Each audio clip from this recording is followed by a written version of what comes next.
Hello everyone. Lalit institute में आपका स्वागत है। आज की जो क्लास होने वाली है धमाकेदार क्लास है।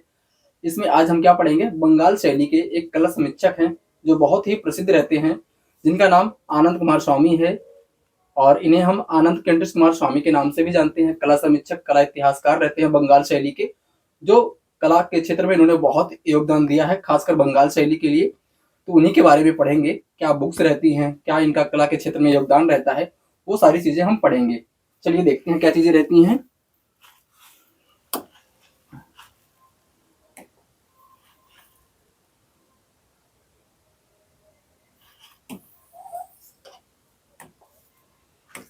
देखिएगा, आनंद कुमार स्वामी, आनंद कुमार स्वामी, इनका पूरा नाम क्या है?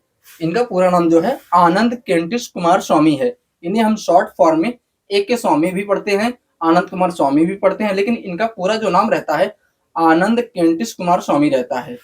ये कभी कभी क्या है, एग्जाम में पूछा जाता है, जैसे आपका DSSB में पूछा गया है, MRS में पूछा गया है, KVS में पूछा गया है, आगे भी किसी अदर एग्जाम्स में आ सकता है। इसलिए आपको सभी आर्टिस्टों के शॉर्ट नेम पता होना चाहिए। आनंद कुमार स्वामी, AK स्वामी, आनंद कुमार स्वामी के बारे में पढ़ेंगे। इनका जन्म कब होता है? 1877 में। जन्म कब होता है? 1877 में इनका जन्म होता है। जन्म कब होता है? UGC नेट में डेट ऑफ बर्थ भी पूछा जाता है, याद रखिएगा, क्योंकि बंगाल शैली के कला समीक्षक, कला इतिहासकार रहते हैं, तो इनका डेट ऑफ बर्थ पूछ सकता है और प्लेस भी पूछ सकता है, और पूछा भी गया है। तो देखिएगा, जन्म कब होता है? 1877 में होता है। मृत्यु कब होती है? 1947 में होती है। जन्म कहाँ होता है वो भी सारी चीजें बताएंगे। इनका पूरा नाम क्या है? पूरा नाम हमने बताया था, क्या बताया था पूरा नाम? आनंद कुमार स्वामी का पूरा नाम क्या बताया था? आनंद केंटिस कुमार स्वामी, शॉर्ट में AK स्वामी, भूलना बिल्कुल नहीं है। आनंद केंटिस कुमार स्वामी, या क्या कला के क्षेत्र में क्या योगदान दिया है? लेखक, कला समीक्षक, कला इतिहासकार, और किस शैली के अंतर्गत इन्होंने काम किया है?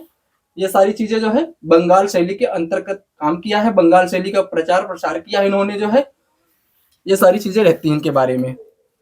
जन्म स्थान श्रीलंका के कोलंबो में, श्रीलंका के कोलंबो में जन्म कहाँ हुआ था? श्रीलंका के कोलंबो में। श्रीलंका का प्राचीन नाम क्या है? यहाँ पर क्वेश्चन आ गया, शिलोन। श्रीलंका का सबसे प्राचीन नाम जो है शिलोन है, इसे भी याद रखिएगा। इसके बाद हम पढ़ते हैं, इनके पिता तमिल मूल के थे, इनके पिता तमिल मूल के थे, तथा माता ब्रिटिश मूल की थी। माता जो इनकी थी ब्रिटिश मूल की थी। 1907 ईस्वी में, 1907 ईस्वी में यह कहाँ पे आए? भारत में आए। 1907 ईस्वी में आनंद कुमार स्वामी भारत में आए, तथा कई वर्षों तक यह भारत में रहे। इन्होंने भारतीय संस्कृति लेखन पर शिलोन लेखन रिव्यू पत्रिका का संपादन भी किया। शिलोन लेखन रिव्यू पत्रिका का संपादन किसने किया? आनंद कुमार स्वामी ने किया था। इस पॉइंट को बहुत अच्छे से याद रखना, ये वेरी इंपॉर्टेंट है, आपका ये एग्जाम में पूछा जाएगा। ये पत्रिका जो है आनंद कुमार स्वामी की, शिलोन लेखन रिव्यू पत्रिका किसकी है? आनंद कुमार स्वामी की है। ये आपका पेपर में 100% आएगा, 100 में 100% आएगा, इस चीज को नोट कर लीजिए। इन्होंने बंगाल शैली का प्रचार प्रसार किया। हमने बताया था ना, आनंद कुमार स्वामी ने जो है बंगाल शैली का प्रचार प्रसार किया।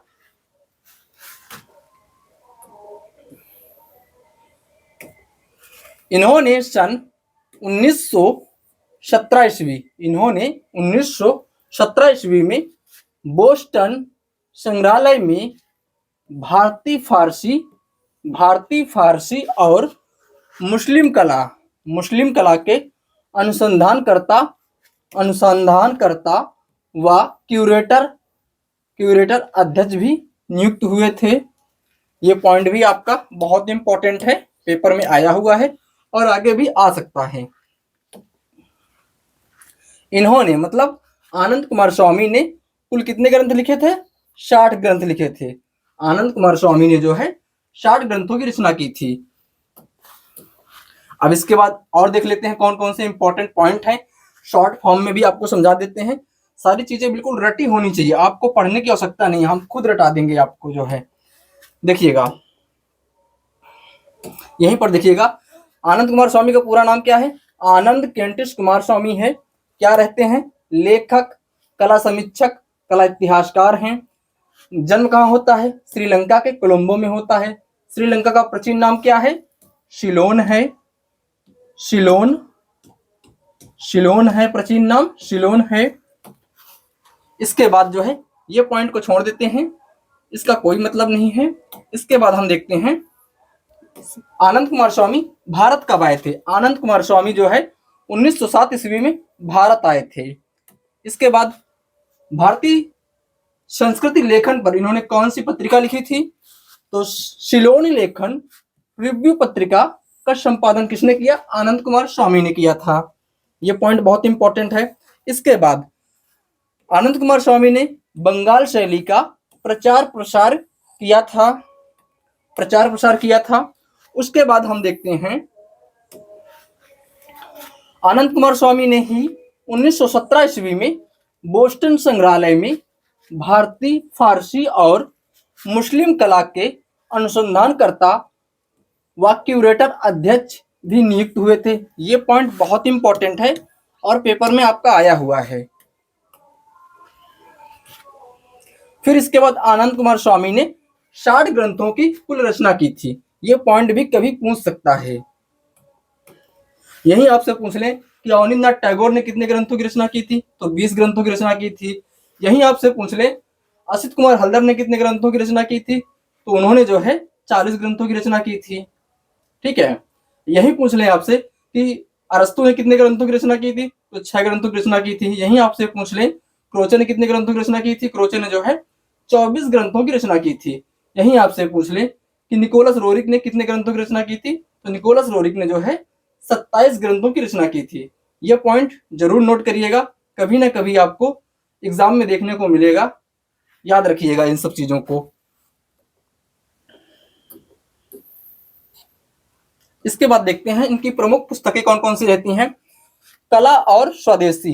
कला और स्वदेशी इतनी इंपॉर्टेंट है, कुछ कहने की बात नहीं, कई बार पेपर में आपकी आई हुई है ये। कला और स्वदेशी, आर्ट एंड स्वदेशी 1913 ईस्वी में इसका समय रहता है। राजपूत पेंटिंग वेरी इंपॉर्टेंट, ये तो हर बार पूछी जाती है। 1916 ईस्वी में लिखी गई है। शिव नृत्य द डांस ऑफ शिवा, ये जो है द डांस ऑफ शिवा जो है बहुत इंपॉर्टेंट है, 1918 में लिखी गई थी। सिलोन लेखन रिव्यू पत्रिका, सिलोन लेखन रिव्यू पत्रिका के बारे में हमने पहले भी बताया है, ये बहुत इंपॉर्टेंट है आपकी। इसके बाद देखते हैं the art and craft India Ceylon 1913 ईस्वी। The mirror of gesture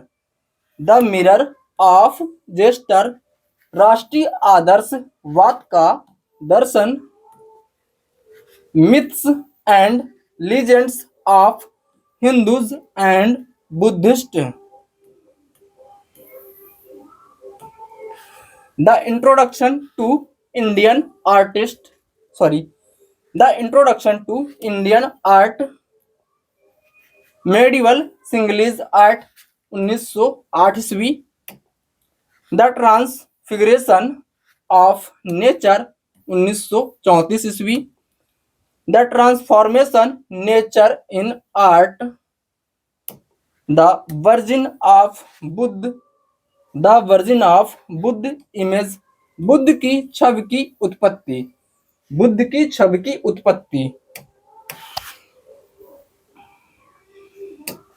the history of India and Indonesian art, Hindu painting of Punjab Himalaya, archaic Indian terracotta, the door in the sky, birth of Buddha. एक बार और बुक्स देख लीजिए इनकी, क्योंकि ये सारी बुक्स किसी ना किसी एग्जाम में आपके पूछी गई हैं, इसलिए हम इसको जो है रिपीट करवा रहे हैं, वरना रिपीट करवाने की कोई आवश्यकता नहीं थी। और यहीं से कोई ना कोई बुक्स जरूर पूछी जाएगी, चाहे यूपी टीजीटी में हो, चाहे यूजीसी नेट में हो, चाहे वो आरपीएससी में हो। हर बार कोई ना कोई बुक्स जो है ईवी हेवल, स्टेला क्रमरिस और आनंद कुमार स्वामी, इनकी बुक्स पूछी ही जाती है। इसलिए आपको हम फिर से इसको एक बार करवा देते हैं, किसी का कोई डाउट न रहे। कला और स्वदेशी, आर्ट एंड स्वदेशी 1913 ईस्वी। राजपूत पेंटिंग 1916 ईस्वी। शिव नृत्य, द डांस ऑफ शिवा 1918 ईस्वी। शिलोन लेखन रिव्यू पत्रिका, the art and craft India Ceylon 1913 ईस्वी। The mirror of gesture, the mirror of gesture राष्ट्रीय आदर्शवाद का दर्शन, myths and legends of Hindus and Buddhist, the introduction to Indian art, medieval Sinhalese of art, medieval Sinhalese art 1908 ईस्वी। The transfiguration of nature 1934 ईस्वी।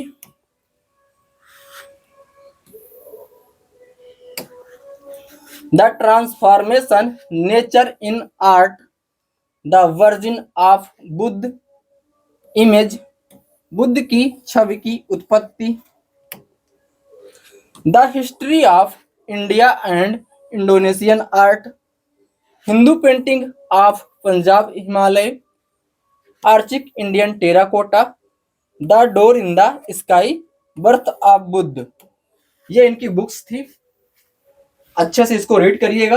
अगर कहीं कोई डाउट है आप कमेंट कर सकते हैं। अगर और कोई स्पेशल टॉपिक की आपको क्लास चाहिए तो कमेंट कर दीजिएगा, उसका भी मैं करा दूंगा आपको जो है, क्योंकि मैं जितना भी आधुनिक इंडियन आर्ट है वो सारा कराने वाला हूँ आपको। भारतीय चित्रकला का इतिहास भी कराने वाला हूँ, भारतीय जो है वो तो करा ही दूंगा मैं, उसके साथ में आपको मूर्तिकला, स्थापत्य कला वो भी करा दूंगा, लोक कलाएं करा दूंगा, ग्राफिक, विज्ञापन, टाइपोग्राफी, ये सारी चीजें जो है कराने वाला हूँ मैं आपको। तो आप लोग जो है क्लास को जरूर देखिएगा और ये मत सोचिएगा कि पेपर कब होगा कब नहीं होगा, लेकिन आपने फॉर्म फिल किया है तो पेपर कभी ना कभी तो होगा, लेकिन आपको तैयार रहना है। अगर आप तैयार नहीं है तो कोई और बाजी मार जाएगा आपकी जगह पे। इसलिए आप जो है पढ़ते रहिए, प्रैक्टिस करते रहिए। हमारी टेस्ट सीरीज भी है, ब्रह्मास्त्र टेस्ट सीरीज। आप प्ले स्टोर से ललित इंस्टीट्यूट एप्लीकेशन डाउनलोड कर सकते हैं और आप टेस्ट सीरीज ज्वाइन कर सकते हैं। 1 ईयर का सब्सक्रिप्शन ले सकते हैं जिसका फीस 500 रुपये है और आप बेहतरीन तरीके से प्रैक्टिस कर पाएंगे। और हमारे आप टेलीग्राम चैनल से भी जुड़ सकते हैं, हमारा टेलीग्राम ग्रुप भी है, चैनल भी है, वहाँ पर सारा आपका टेस्ट चलता रहता है, तो आप जरूर ज्वाइन कीजिएगा प्रैक्टिस करने के लिए अगर आप इच्छुक हैं। क्योंकि आप जितना मेहनत करेंगे, जितना प्रैक्टिस करेंगे, आपका उतना ही अच्छा परिणाम आएगा। और वीडियो को लाइक करें, शेयर करें, चैनल को सब्सक्राइब करें। बस इतना ही।